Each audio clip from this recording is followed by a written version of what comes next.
Good morning everyone. আজকে হচ্ছে 10 তারিখ আর এখন সকাল 7টা বাজে। আর আমরা এখন আছি ড্রাসে।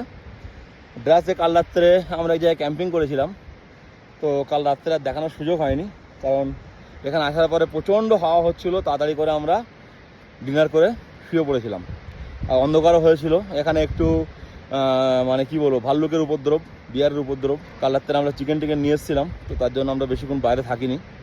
তো আমি একটু দেখাই, এখন সকালবেলা উঠেছি, আমি একটু দেখাই আপনাদের যে কোন জায়গায় আমরা ক্যাম্পিং করেছিলাম।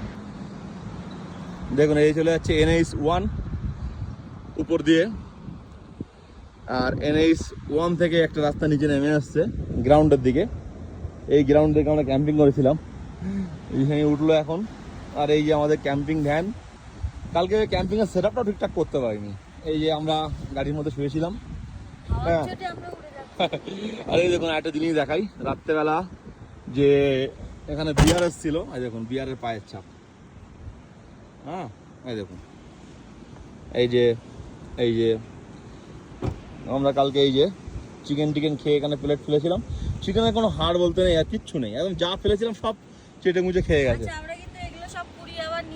হ্যাঁ, অবশ্যই। ব্যাপারটা হচ্ছে যে এরকম সুন্দর জায়গা যদি ঘুম থেকে উঠে সকালবেলা দেখা হয়, তাহলে এমনিই শরীরের অর্ধেক রোগ মুক্ত হয়ে যাবে আর মন এমনি ভালো হয়ে যাবে। দেখুন একটা কত সুন্দর নদী চলে গেছে।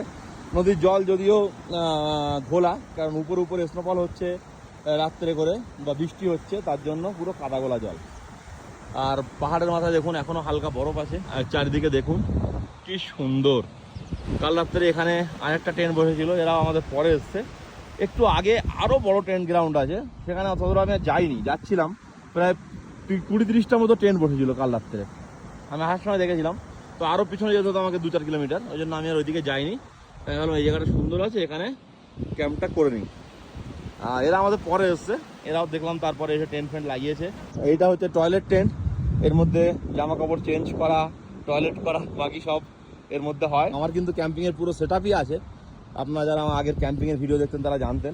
যাই হোক, লাদাখ ট্যুর আমাদের স্টার্টিং হলো, আর ছোটো ছোটো করে ভিডিও বানিয়ে আপনাদের শেয়ার করবো। আর বড় ভিডিও যদি দেখতে চান, ইনফরমেটিভ ভিডিও, তাহলে আমাদের ইউটিউবে গিয়ে দেখতে পারেন। ইউটিউবে আমি বড় ভিডিও আপলোড করছি, একটু সময় লাগছে কারণ লাদাখে নেটওয়ার্কের প্রবলেম, তারপর এডিটিং করার একটা ব্যাপার।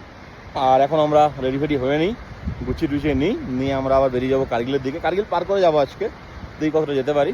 যদি পেজটা ফলো না করেন অবশ্যই ফলো করে দেন, কারণ লাদাখের অনেক সুন্দর ভিডিও আসবে, আপনারা দেখে মজা পাবেন। বাকি এই জায়গাটা কেমন অবশ্যই কমেন্ট করে জানাবেন।